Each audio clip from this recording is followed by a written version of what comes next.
we explore this wild ride of the human experience through the lens of tarot. I'm Adrian Amari, your host, guide, and tarot reader. So settle in, open your mind, and let's go beyond the shuffle. I often get asked what it takes to become a tarot reader. How long do you have to study? How many tarot readings do you have to do before you can start charging or call yourself a professional? And honestly, there isn't really a set number of days or hours or readings done to get you to that point. But I do think that to become a great tarot reader, there are 5 skills that you need. And I'm really talking about being a great tarot reader for other people. If you're reading tarot for yourself, the skill set can definitely change. And that's definitely something we can look into in a future episode. But today, let's go with the assumption that we're talking about when you're reading for other people. And before I dive into what I consider the 5 essential skills, I want you to think for a moment, what would your list be? So I'm approaching these in no particular order. So this isn't me saying that one of these is way more important than the rest, but I do think that these are all important skills. And the first one is being able to connect the dots and tell the actual story. Let's be real, most tarot decks come with a guidebook where you can just look up the definitions, and that is all well and fun. If you're learning, it's great. If you're just doing it for fun, that's wonderful. But if you are paying someone to do a tarot reading for you, they should know the meanings and then also be able to weave them together in a cohesive reading or story. They should be able to find the connective tissue, so to speak, to see how the cards interact with one another, influence one another, and talk to one another. I've told this story over on Instagram, but the worst reading that I ever had was when I went to an oracle party hosted by a friend. She had hired a reader who was lovely, but all this reader did was have us pull cards and then read the guidebook. I could have bought the deck and done the exact same thing for a fraction of the cost. And it's not only the money that matters, but when somebody is paying for a reading, so whether you're the reader or you're seeking one out, they want the insight, the guidance, the advice, the interpretation from the cards beyond just a guidebook meaning. And as great as guidebooks are, they don't tell you how to weave those together so much of the time. Part of being able to really understand how the cards interact also really helps you answer the question. And that's not saying every question has a very succinct, obvious, clear answer, but you should be able to decode the cards based on the topic at hand. And I've probably talked about this before, but this is the absolute best example I have for this. I was watching tarot card readings live on TikTok, and in the comments, the girl asked, "What do I need to know about moving house?" They were looking for a new home. And the tarot reader pulled the Tower and the Five of Wands and something else I can't remember. And instead of answering the question, jumped to, well, somebody's out to get you. A good tarot reader would answer the freaking question. Somebody's out to get you has nothing to do with buying a house. And it wasn't like, oh, somebody's out to outbid you or be careful, they're trying to pull the wool over your eyes or anything like that. It was completely unrelated as she prattled on. And let's be real, if we have the Tower and the Five of Wands, we have foundation problems and bidding wars. And I do think a lot of the time, not being able to answer the question goes back to the ability to actually see how the cards connect and interact. It goes back to understanding the story that they're trying to tell. And so much of this we work on in the tarot lab, but if you are trying to get better at telling the story with the cards, look for repeating numbers, suits, patterns. Look at where the characters are looking, how they're interacting. Are they looking at each other or away from each other? How do their energies influence one another? There's so much that we can find in the cards if we just take time to look at the story and connect the dots. So, in terms of actual tarot skills, I think that's the biggest one. It has nothing to do with having a ritual, being good at shuffling, knowing lots of spreads. None of that really matters. The next 4 skills I want to talk about are less about how you work with the cards and how we work with people. So, to be a really good tarot reader, you have to be able to listen. You also need to be able to deliver a message with some emotional IQ intact. People come to readings for all sorts of different things, And sometimes they're hesitant to really tell you the heart of the matter or get into the heart of the question. Sometimes they're shy or embarrassed. Sometimes they don't know how to word exactly what they're asking for. And I don't think it matters what style of reading you do, like if you're doing more predictive readings or empowerment readings. At the end of the day, your job as a tarot reader is to try and understand your client so that you can deliver a message in a way that makes sense and that actually means something to them. I know some tarot readers just like to read the whole thing and then talk to their client. Others like to chat as they go. I personally am a very conversational kind of person. That's just my jam. And sometimes it's really interesting because the heart of the matter comes down a lot to what isn't actually being said. If you're listening to the words somebody chooses and if you're paying attention to how they're acting and reacting, then you can have a much better idea of what to focus on, what's resonating, and what maybe you don't need to hammer home. Sometimes people aren't ready to blatantly confront the things that the tarot brings up. And in those cases, sometimes all you need to do is open the door and let it simmer for them. But hammering the point home when somebody isn't ready for that, that's not helpful. That's not empowering. We don't want people leaving a reading feeling worse than when they came in. So we need that active listening. We need that emotional IQ so we can build rapport and connect in a way that's helpful.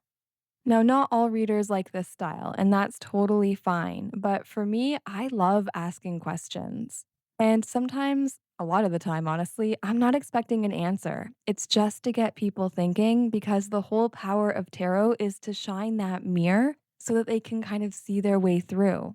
And I love it when people are like, oh man, I never thought about it that way because it gets the gears turning.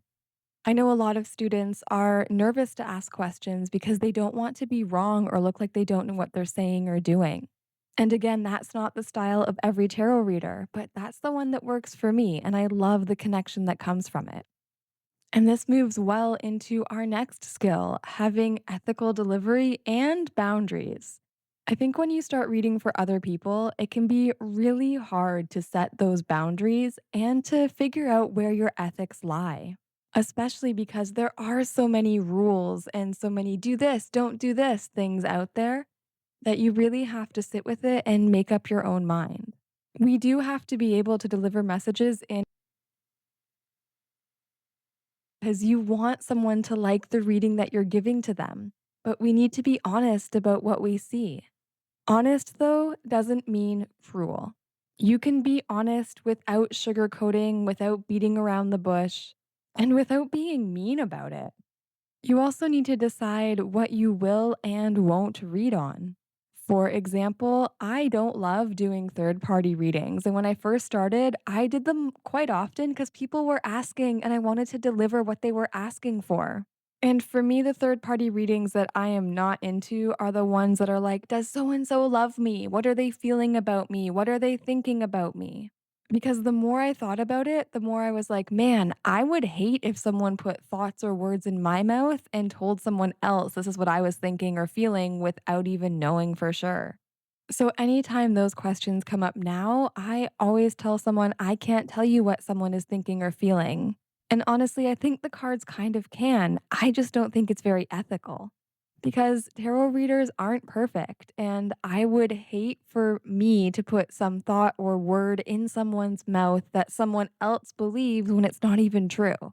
And let's be honest, if you can't ask that person how they feel about you or what they think about you, that's actually a bigger problem. Having boundaries with clients can also be difficult. Someone should not continuously come to a reading for every single thing in their life. They shouldn't keep coming over and over if nothing has changed or if they don't want to do anything to change it. I've had to say no to clients before because they were trying to book readings too close together when no energy had really shifted at all. Sometimes things take time and you have to be comfortable setting that boundary, whether it's how often someone can get a reading or the topics that you're reading on. I'll talk about health, but I won't diagnose anything. I'm not a doctor. If you want to know if you're pregnant, go take a pregnancy test. And if you know somebody needs more help that you can offer, We need to be okay with recommending a professional that can help them in that area. And as a tarot reader, we have to remember that it's not our job to have all the answers or solve all the problems, which leads in to my next skill beautifully. A really good tarot reader needs to be comfortable with ambiguity. And I get it. Somebody comes to you asking a question and you want to give them a solid answer. You want to give them the right answer. I think a lot of the time it comes from the desire to prove that we're legit. It's hard to say, I don't know, or it's not really clear. But we have to remember that we're not perfect and real life is messy. And because all that tarot is a deck of cards that illustrates the human experience, that means that tarot is messy too. So, a couple different things can happen. One, the cards can be unclear. Maybe you get the moon and the high priestess, that two of swords, the seven of cups. Cards that indicate that there are options and the path ahead isn't totally clear. Now, within the cards, it tells us how we can find that clarity, which goes back to skill number one, being able to really understand and see the stories and lessons in the cards. But we don't always have the answers. That's not what this life is about. And for some people, especially people who like solid outcomes and like control, that's a really uncomfortable answer. But unfortunately, it's part of life.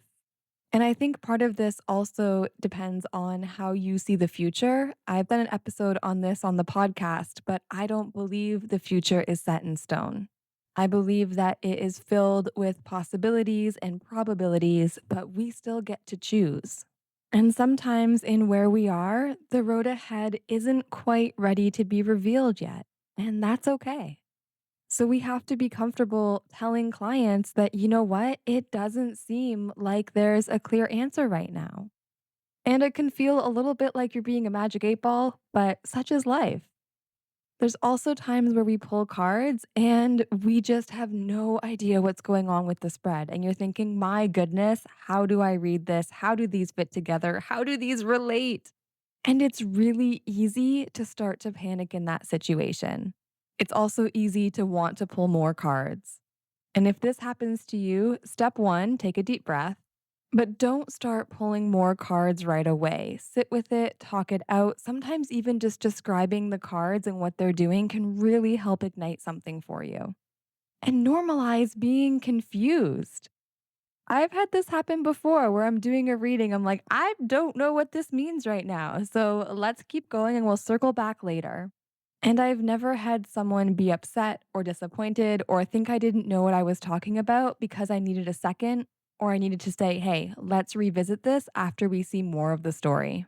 Because 9 times out of 10, that's when it's going to become far more clear. This can happen a lot with the court cards as well. So if you're unsure if the court card is representing the querent or somebody in their life, ask. Because wouldn't you rather ask, know what resonates, and then be able to interpret in a way that is meaningful and empowering than just guessing the whole time? And I've honestly had readings where it just felt like the person was trying to test me. And you will get clients like that. And it is not a fun place to sit in, at least for me, because I love the conversation. I love to hear people's stories. But remember that it's okay if you're human. Sometimes you'll find too that people don't react or say a whole lot, and then you start to question yourself. Now, I had a reading once where the whole time the lady was going, nope, nope, nope. At the end, I asked her about it and she started to explain to me what was going on. And I was like, so you mean it is like this situation? And it is like this. And it is like this.